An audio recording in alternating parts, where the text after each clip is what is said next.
The games industry is going through a tough time as of late. The after effects of the pandemic can still be felt at studios across the globe. Games are being delayed left, right, and center, and developer morale is at an all-time low. It's only natural then that developing games that satisfy both the expectations of the player and the creative vision of the developer is even more difficult in these testing times, and many games that could be great turned out to be mediocre, and some that seemed promising ended up being straight up disappointing. To that end, here are 15 of the worst video games of 2022 so far. The Waylanders. Developer Gato Studios' recent The Waylanders is an interesting concept with hints of promise here and there, but all of these good aspects come with their own sets of caveats. While the story is interesting on some levels, it's marred down by unimpressive voice acting and pacing that's all over the place. Then there's the gameplay, which is engaging but is plagued with bugs and glitches galore. Taken as a whole, however, it's recommended that you pass on this game. Dynasty Warriors 9 Empires.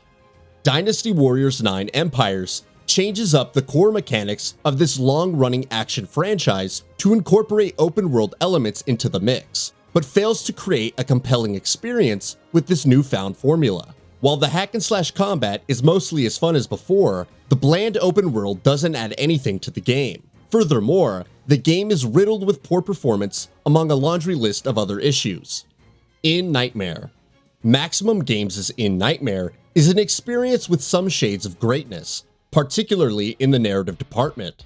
But everything supporting that aspect of the experience, such as the moment-to-moment gameplay and puzzles, all fall flat.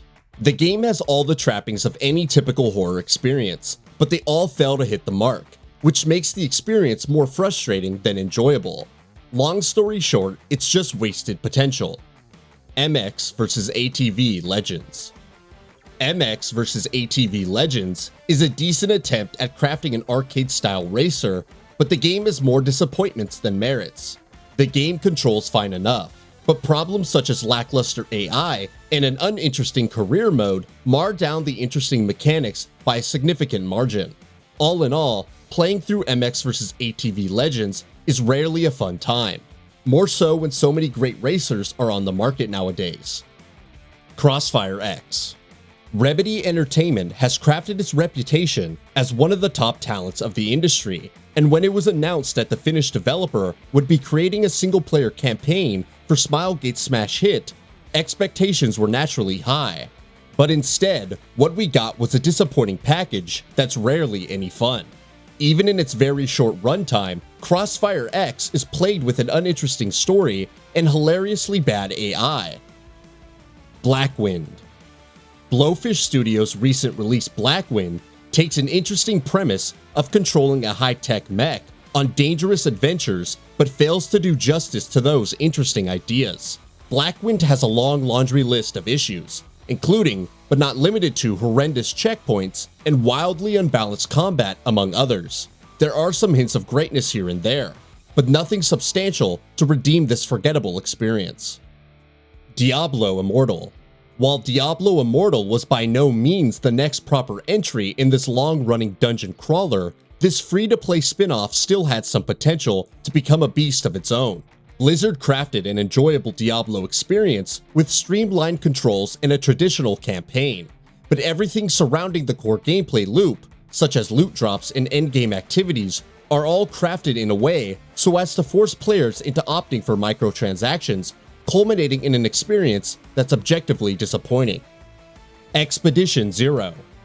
The survival horror genre has seen a sudden surge in popularity in recent years, thanks to an overabundance of releases from indie developers. While some have garnered great critical and commercial receptions, others ended up being a faint shadow of their inspirations by failing to hit the mark in many aspects. Expedition Zero obviously falls in the latter category, mostly on account of its frustrating combat loop, where enemies can't be killed, an unintuitive crafting system, and of course, the less than stellar visuals.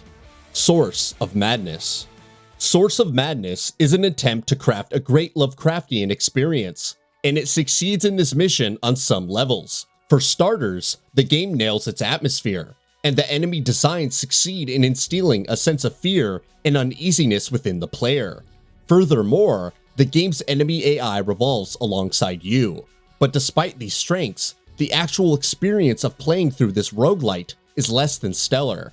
But that said, it's not as objectively bad as many other games on this list. Winter Ember. Stealth games aren't a dime a dozen these days, and crafting a compelling experience within that genre is a tough task. And developer Blowfish Studios' Winter Ember is a great example of failing in this task. Winter Ember has some decent ideas, and its atmosphere can be on point at times, but it's all overshadowed by underbaked mechanics that don't quite gel with each other, which results in a disappointing experience when taken as a whole. The House of the Dead Remake. A full-fledged modern remake of a beloved on-rail shooter should be a great time, right? Well, Megapixel Studio thought the same, but couldn't deliver with the end product. House of the Dead Remake is heavily marred down by frustrating controls and a litany of technical issues, resulting in an experience that fails to bring this classic to the modern audience. Akai. Developer Endflame's Akai is a game that fails on every front it attempts to make an impression at. The game is riddled with bugs and glitches galore, poorly designed puzzles, and an uninteresting story. It's all capped off by a poor visual presentation, and what you have is a game that's more frustrating than fun, or scary for that part. Monark. A turn-based JRPG from former Persona devs had fans hyped for Monark, but most of that hype quickly waned when the game was finally released. While the game's concept was a novel one, if a bit similar to Persona, everything surrounding that ended up being underbaked and sometimes just not fun. These issues are then topped off by a repetitive gameplay loop that puts a lot of emphasis on grinding, and Monark becomes a disappointing experience. ELEX 2. The original ELEX wasn't anything spectacular, but it garnered enough fandom to warrant a sequel. It's a shame then that ELEX 2 does very little to remedy the criticisms of the original, and retreads the same ground with its grindy mechanics, poor performance, and uninteresting story. ELEX 2 is a game that would only end up appealing to the most devoted fans of the original, and others might be tempted to pass this one. ZORRO the Chronicles. ZORRO the Chronicles is BCom Studios' attempt at trying to carve a name for itself in the action-adventure genre, but it fails to hit the mark in almost every department. The game is presented through muddy visuals and features half-baked gameplay and clunky controls, culminating in an experience that's sure to leave you frustrated. That's all for now. If you enjoy what you saw, please hit the like button. And if you're new to the channel, now is a great time to subscribe. We upload brand new videos every single day. After subscribing, don't forget to enable all notifications by clicking the bell icon. Thanks for watching this video, and we'll see you next time, right here on GamingBolt.